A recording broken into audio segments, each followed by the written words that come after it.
Hello friends, வணக்கம். Welcome back to my channel. நாங்கள் இருக்கிறது ஈஸ்ட் ஆஃப்ரிக்கா, உகாண்டா. என்னோட சேனலில் ஃபஸ்ட் டைம் பார்க்குறீங்கன்னா மறக்காம சேனலை சப்ஸ்கிரைப் பண்ணிக்கோங்க. பக்கத்தில் இருக்க பெல் ஐக்கானை கிளிக் பண்ணிக்கோங்க. ஓகே, வாங்க இன்றைக்கி என்ன வீடியோன்னு பார்க்கலாம்.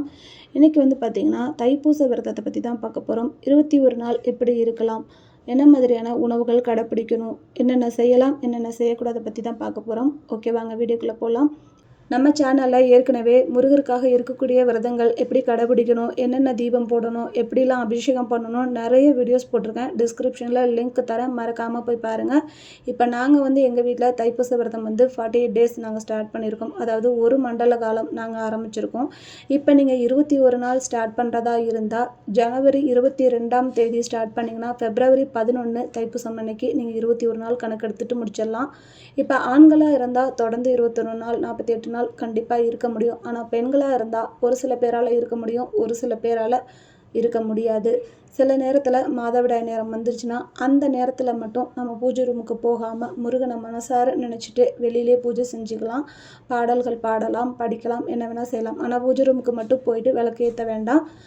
வீட்டில் இருக்கவங்கள்ட்ட சொல்லி அந்த நாட்களில் மட்டும் பூஜை ரூமில் விளக்கேற்றிக்கலாங்க. இப்போ முருகருக்காக விரதம் இருக்கிறீங்க, எந்த மாதிரியான நாட்களில் விரதம் இருக்கலாம்னு பார்த்தீங்கன்னா செவ்வாய்க்கிழமை, வெள்ளிக்கிழமை, அதுக்கப்புறம் பார்த்திங்கன்னா திதியில் சஷ்டி திதி, நட்சத்திரத்தில் கிருத்திகை, விசாகம், பூரம், பரணி, இந்த மாதிரி நாட்களில் நீங்கள் துவங்கினீங்கன்னா ரொம்ப நல்லது. அதுவும் வளர்பிறை நாட்களாக இருந்தால் மிகவும் நல்லதுங்க. காலையில் எழுந்திரிச்சு குளிச்சுட்டு முதல்ல குலதெய்வத்தையும் விநாயகரையும் வழிபாடு செஞ்சுட்டு அதுக்கப்புறம் பக்கத்தில் இருக்க கோயிலுக்கு போயிட்டு வந்து அதுக்கப்புறம் முருகரை ஒன்று வேண்டி தான் நான் அந்த விரதத்தை ஸ்டார்ட் பண்ணுறேன். எந்த விதமான தடையும் இல்லாமல் நல்லபடியாக இந்த விரதம் முடியணும் அப்படின்னு சொல்லி வேண்டிக்கோங்க. இந்த விரதத்துக்கான முழு பலனும் எனக்கு கிடைக்கிறதுக்கு நீங்கள் தான் துணையாக இருக்கணும் முருகான்னு வேண்டிட்டு விரதத்தை ஸ்டார்ட் பண்ணுங்கள். எப்பேற்பட்ட கஷ்டமாக இருந்தாலும் சரி, எப்பேற்பட்ட சூழ்நிலையாக இருந்தாலும் சரி, முருகர் உங்களுக்கு துணையாக நிற்பாருங்க. இப்போ விரதம் இருக்கணும்னு சொல்லிட்டேன். விரதம்னா என்ன, 3 வேளையும் சாப்பிடாமல் இருக்கணுமா அப்படின்னு கேட்டிங்கன்னா அப்படி கிடையாதுங்க. நீங்கள் நான்வெஜ் சாப்பிட்றவங்களா இருந்தீங்கன்னா இந்த 21 நாளும் நான்வெஜ் எடுத்துக்காமல் இருந்தீங்கன்னா அதுவே பெரிய விரதம் தாங்க. இதில் இன்னொரு முறை கூட இருக்குங்க. இப்போ நீங்கள் மத்தியானம் ஒரு வேளை மட்டும் சாப்பிட்டுட்டு 2 வேளை சாப்பிடாம கூட இருக்கலாம். இல்லை 2 வேளை சாப்பிட்டுட்டு ஒரு வேளை சாப்பிடாம இருக்கலாம். அது காலையிலேயே இருக்கலாம், மத்தியானமாக இருக்கலாம், இரவாக இருக்கலாம். அது உங்களோட உடல்நிலையை பொறுத்து இருக்குங்க. இல்லை நான் 3 வேளையும் சாப்பிட்டுட்டு நான் நான்வெஜ் மட்டும் விட்டுட்டு 21 நாள் விரதம் இருக்கிறேன்னா அது ரொம்பவும் சிறப்பு, உங்களோட விருப்பங்க. சில பேர் பார்த்திங்கன்னா வெறும் பால், பழம் மட்டும்தான் எடுத்துப்பாங்க. என்ன கேட்டிங்கன்னா நம்ம வருத்திக்கிட்டு விரதம் இருக்கிறத எந்த கடவுளுமே விரும்ப மாட்டாங்க. அதனால் ஆகாரம் எடுத்துக்கிட்டே நீங்கள் விரதம் இருக்கலாம். இப்போ எல்லார் வீட்லேயும் பார்த்திங்கன்னா நிறைய சாமி சிலைகள்லாம் வாங்கி வச்சுருக்காங்க. சாமி சிலைகள் வச்சுருந்தா மட்டும் பத்தாது.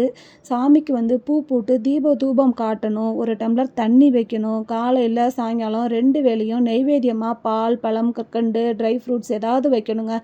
எதுவுமே இல்லைன்னா காய்ச்சின பால், கொஞ்சோண்டு நாட்டு சக்கரை, அப்படி இல்லைன்னா பால், கொஞ்சோண்டு தேன் ஊற்றி சாமிக்கு நெய்வேத்தியம் வச்சு பாருங்கள், உங்கள் லைஃபே மாறும். ஒரு சப்ஸ்கிரைபர் கேட்டிருந்தாங்க, தைப்பூசம் விரதம் முடிக்கிற அன்னைக்கு நாங்கள் என்ன செய்யணும்னு கேட்டிருந்தாங்க. நீங்கள் விரதம் முடிக்கிற அன்னைக்கு முருகருக்கு பால் பாயாசம், இல்லைன்னா சக்கரை பொங்கல், அப்படி இல்லைன்னா வடை பாயாசம் செஞ்சு மத்தியானம் நெய்வேத்தியம் பண்ணிவிட்டு அதுக்கப்புறம் நீங்கள் சாப்பிடுங்க. உங்களோட விரதத்தையும் நிறைவு செஞ்சுக்கோங்க. சாயங்காலம் மட்டும் அன்றைக்கி விளக்கேற்றிட்டு அன்றைக்கி ஃபுல் டேவும் விரதமாக இருந்துருங்க.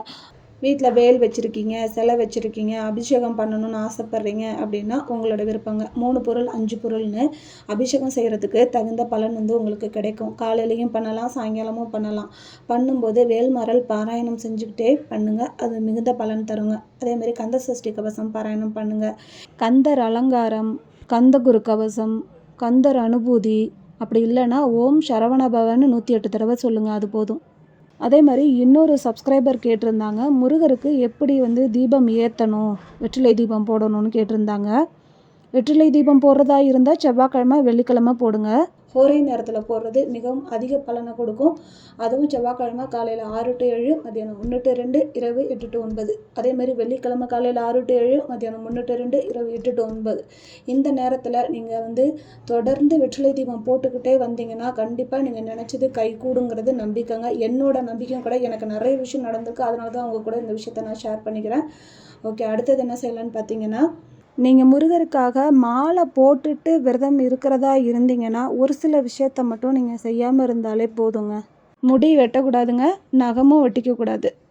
அது மட்டும் இல்லை, இறந்தவங்க வீட்டுக்கு போகக்கூடாது, குழந்த பிறந்தவங்க வீட்டுக்கு போகக்கூடாது. அதாவது பெரியவங்க தீட்டுன்னு சொல்கிற எந்த இடத்துக்குமே போகக்கூடாதுங்க. ஏன்னா நீங்கள் மாலை போட்டிருக்கிறதுனால நான் சொல்கிறேன். நீங்கள் செப்பல் போட்டுக்கலாமான்னா அதுவும் போடக்கூடாது. இப்போ நான் சொன்னது மாலை போட்டுக்கிட்ட ஆண்கள் பெண்கள் 2 பேருக்குமே பொருந்துங்க. இப்போ நீங்கள் மாலை போடலை, ஆனால் நான் விரதம் இருக்கிறேன், இதெல்லாம் நான் ஃபாலோ பண்ணணுமா அப்படின்னா அப்படிலாம் கிடையாது. மாலை போட்டவங்களுக்கு மட்டும்தான் ரூல்ஸ். மாலை போடலைன்னா நீங்கள் 21 நாள் நான்வெஜ் சாப்பிடாம இருந்தாலே போதும். காலையில் சாயங்காலம் குளிச்சுட்டு 2 வேளையும் சாமிக்கு விளக்கேற்றிட்டு நைவேத்தியம் வச்சு வேல்மாறல் பாராயணம் பண்ணுங்கள். கண்டிப்பாக நீங்கள் நினச்சது நடக்குங்க. வீடியோ பாருங்கள். எங்கள் வீட்டுக்காரங்க வந்து முருகர்கிட்ட ஒரு விஷயம் கேட்டுக்கிட்டே 6 முகம் கொண்ட தீபத்தை ஏற்றிட்டு இருந்தாங்க. அப்போ முருகர் ஃபோட்டோ கிட்டேருந்து பூ விழுந்தது. உண்மையிலே எனக்கு அவ்வளோ சந்தோஷமாக இருந்தது. எங்கள் வீட்டில் அடிக்கடி இந்த விஷயம் வந்து நடக்கும். இது நான் யதார்த்தமாக வீடியோ எடுக்கும்போது அது லைவாகவே ரெக்கார்ட் ஆகிடுச்சு. உண்மையிலே ரொம்ப சந்தோஷமாக இருந்தது. நம்ம என்ன நினச்சி நம்ம முருகர்கிட்ட கேட்டோம்னாலும் அது கண்டிப்பாக நடத்தி கொடுப்பாரு. வெற்றிலை தீபம் வந்து எங்கள் வீட்டில் வந்து இன்றைக்கி நேற்று இல்லை, கடந்த 3 வருஷமாகவே நாங்கள் வெத்தலை தீபம் போட்டுட்டு தான் இருக்கோம். முன்னாடிலாம் ஒரே ஒரு அகல் விளக்கு வச்சு சுற்றிலும் 6 வெத்தலை வச்சு ஏற்றிட்டு இருந்தோம். அதுக்கப்புறம் 6 அகல் விளக்கு வச்சு வெத்தலை தீபம் போட்டுட்டு இருந்தோம். இப்போ ரீசெண்டாக 2 மாதத்துக்கு முன்னாடி தாங்க இந்த விளக்கு வாங்கியிருந்தேன். விளக்கு வந்த நேரம் வந்து ரொம்ப எல்லா விஷயமும் பாசிட்டிவாகவே நடக்குது. பூஜூரமே வந்து பார்த்திங்கன்னா நல்லா மங்களகரமாக இருக்கிற மாதிரி இருக்குங்க.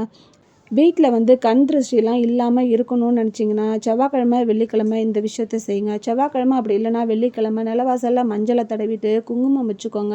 ஒரு எலுமிச்சம்பழத்தை எடுத்து 2ஆக நறுக்கி ஒரு பக்கம் மஞ்சள் ஒரு பக்கம் குங்குமம் தடவி 2 மூலையிலையும் வச்சுடுங்க. 2 பக்கமும் 2 தீபம் பொருத்திக்கோங்க. ஒரு பக்கம் உருளியில் தண்ணி நிறச்சி பூக்களை நிரப்பிக்கோங்க. இப்படி தான் நான் செய்வேன். ஏன்னா இதெல்லாம் செய்கிறதுனால வீட்டுக்கு கண் திருஷ்டிலாம் இல்லாமல் இருக்கும். இப்படி தாங்க எங்கள் வீட்டில் நாங்கள் பூஜை செய்வோம்.